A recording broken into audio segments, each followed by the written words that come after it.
Hello दोस्तों, नमस्कार, जय हिंद। कैसे हैं आप लोग? आशा करता हूँ आप सभी लोग अच्छे होंगे। तो दोस्तों, पहले इस वीडियो को देखिए, फिर हम बात करते हैं। पहले आप वीडियो देखिए। अगर समाज में मुसलमान महिला और माँ को कोई दिन जस्टिस मिलना होगा तो ये ट्रिपल तलाक कानून का बात यूसीसी भी होना ही पड़ेगा। लेकिन मैं तो हिंदू हूँ, मेरा पास तो यूसीसी है, मेरा बहन मेरा बेटी के लिए तो यूसीसी है। अगर मेरा बेटी के लिए यूसीसी का कब्ज है तो वो कब्ज मुसलमान का बेटी को भी होना चाहिए। यूसीसी तो मैं तो जितना मुसलमान लोगों को मिला, सब लोग चाहते यूसीसी हो। कोई मुसलमान लड़की नहीं चाहते कि मेरा हस्बैंड मेरा तीन छोटे लिए वाइफ लेके आए, कोई नहीं चाहते। ये तो हमको पूछने का बात नहीं है, आप हर मुसलमान लेडीज को पूछिए, कोई नहीं चाहते कि मेरा हस्बैंड तीन शादी करे, कौन चाहेगा? तो यह यूसीसी मेरा समस्या नहीं है, ये मुसलमान माँ और महिलाओं का समस्या है। अगर समाज में मुसलमान महिला और माँ को कोई दिन जस्टिस मिलना होगा तो ये ट्रिपल तलाक कानून का बात यूसीसी भी होना ही पड़ेगा। चाहते यूसीसी हो। कोई मुसलमान लड़की नहीं चाहते कि मेरा हस्बैंड मेरा तीन छोटे लिए वाइफ लेके आए। यूसीसी मेरा समस्या नहीं है, ये मुसलमान माँ और महिलाओं का समस्या है। अगर समाज में मुसलमान महिला और माँ को कोई दिन जस्टिस मिलना होगा तो ये ट्रिपल तलाक कानून का बात यूसीसी भी होना ही पड़ेगा। लेकिन मैं तो हिंदू हूँ, मेरा पास तो यूसीसी है, यूसीसी हो। कोई मुसलमान लड़की नहीं चाहते कि मेरा हस्बैंड मेरा तीन छोटे लिए वाइफ लेके आए। दोस्तों, तो आपने सुना ना, ये है हमारे असम के सीएम हेमंत बिस्वा जी, और इन्होंने एकदम साफ शब्दों में एक बात कही है। इन्होंने साफ शब्दों में कहा है, इनका कहने का मतलब ये है कि हमारे देश में, जैसा कि हम सभी जानते हैं कि हमारे देश में अलग अलग धर्म के लोग, अलग अलग जाति, अलग अलग पंथ के लोग रहते हैं।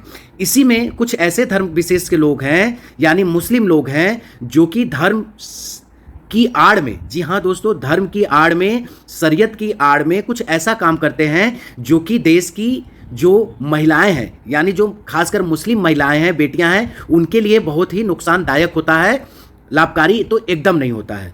यानी हम कह सकते हैं कि एक तरीके से उनके साथ गलत होता है। यानी साफ शब्दों में कहूँ मैं तो मुस्लिम लोग क्या करते हैं कि धर्म की आड़ में एक शादी करेंगे, फिर उस बहन बेटी को छोड़ देंगे, दूसरी शादी करेंगे, फिर उनको छोड़ देंगे, तीसरी करेंगे, उनको छोड़ देंगे, और उनसे बच्चे भी पैदा करते हैं और फिर उनको तलाक दे देते हैं। तो आप सोचिए कि वो बहन बेटियां आप कहाँ जाएंगी, वो कैसे अपना जीवन यापन करेंगी? इन्होंने तो धर्म की आड़ में कर लिया जो करना था। तो इसीलिए हेमंत बिस्वा जी का कहना है कि देखिए भैया, हमारे देश में अलग अलग धर्म के लोग रहते हैं, तो ये जो यूनिफॉर्म सिविल कोड है, अगर ये आएगा तो ये सबके लिए लागू होगा, केवल एक धर्म विशेष के लिए नहीं होगा। अगर कोई हिंदू धर्म में ऐसा करता है तो उसके लिए भी यह नियम होगा, अगर कोई सिख धर्म में ऐसा करता है उसके लिए भी यह नियम होगा, और कोई ईसाई धर्म में यह करता है तो उसके लिए भी यह नियम होगा। यानी यूनिफॉर्म सिविल कोड भारत के हर प्रत्येक नागरिक पर लागू होता है, चाहे वो किसी धर्म का हो। तो इसमें तो कोई बुरी बात है नहीं, ये कहीं ना कहीं सबके लिए बेटर है, क्योंकि हमारे समाज में चाहे हिंदू हो, चाहे मुस्लिम हो, चाहे सिख हो, चाहे ईसाई हो, सबके घरों में बहन बेटियां हैं, और सभी लोग अपनी बहन बेटियों से प्यार करते हैं, और सभी चाहते हैं कि उनका जीवन खुशमय हो।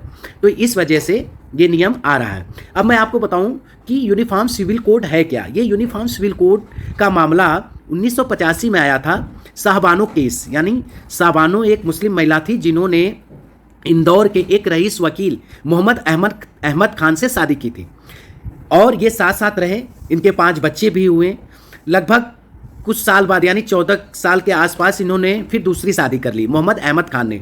फिर दूसरी शादी करने के बाद शाहबानो और वो लेडी, ये दोनों लोग साथ में रहने लगे।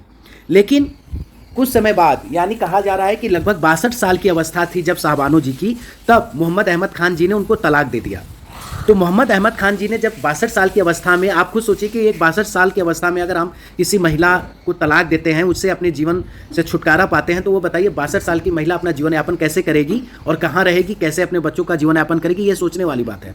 तो उसमें मोहम्मद अहमद खान ने उनको 200 रुपये प्रति माह देने की बात कही थी, लेकिन कुछ समय बाद उन्होंने वो भी भत्ता देना बंद कर दिया। इस पर शाहबानो जी 1978 में चली गई सुप्रीम कोर्ट कि भैया हमारा जीवन यापन कैसे होगा, हमको कम से कम 500 रुपये प्रति माह आपको देना होगा हमारे जीवन भत्ते के लिए, यानी जीवन गुजारा करने के लिए उनको 500 रुपये देना होगा। इस पर सुप्रीम कोर्ट ने शाहबानो जी के पक्ष में फैसला सुनाया, और मोहम्मद अहमद खान जी से कहा गया कि भैया आपको 500 रुपये जीवन यापन करने के लिए दिया जाएगा।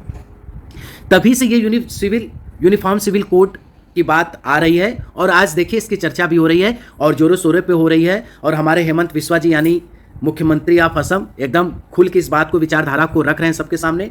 तो दोस्तों, हमें और आपको भी ये चीज़ समझने और सोचने वाली बात है कि ये चीज़ होनी चाहिए या नहीं। देखिए, देश में प्रत्येक नागरिक के लिए समान कानून का अधिकार है, हम सभी लोग जानते हैं। तो क्या जो भी नए कानून बन रहे हैं केवल एक के लिए तो बन नहीं रहा है। अगर कानून सख्त होगा, अगर कानून कड़ा होगा तो वो सबके लिए होगा, किसी एक संप्रदाय के लिए होगा नहीं।